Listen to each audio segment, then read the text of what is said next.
జబర్దస్త్ నటుడు జనసేన సీనియర్ నేత నాగబాబుకి మంత్రి పదవి ఖరారైంది.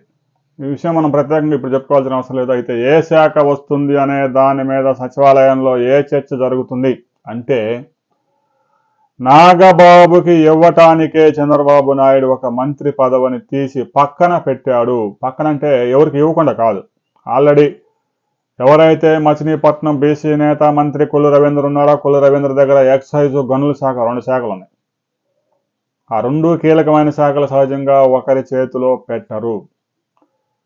ప్రమాణ స్వీకారం చేసే రోజే ఒక శాఖను తీసి పక్కన ఉంచారు. ఎందుకైనా మంచిది, బీజేపీ నుంచి కానీ జనసేన నుంచి కానీ ఏదైనా ఒత్తిడి వస్తే ఆ శాఖ ఇవ్వడానికి.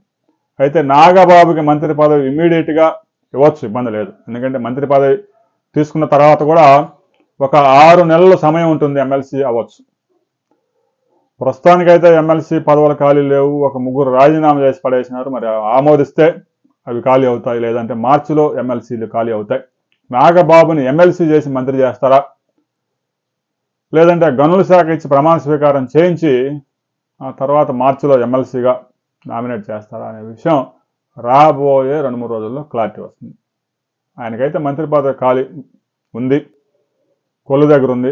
అది పీకి నాగబాబుకి ఇచ్చే అవకాశం స్పష్టంగా ఉంది.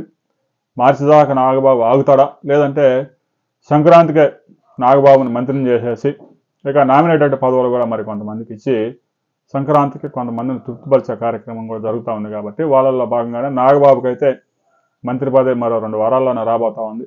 మంచి శాఖ, గనుల శాఖ కేటాయించే అవకాశం స్పష్టంగా ఉంది. మార్చిలో ఆయన్ని శాసన మండలికి పంపిస్తూ ఉన్నారు. రాబోయే కొద్ది రోజుల్లో నాగబాబుకి శాఖలో ఏదైనా మార్పులు జరిగితే మాత్రం మరో వీడియోలు తెలుసుకుని వీడియోని లైక్ చేయండి, షేర్ చేయండి, సబ్స్క్రైబ్ చేసుకోండి.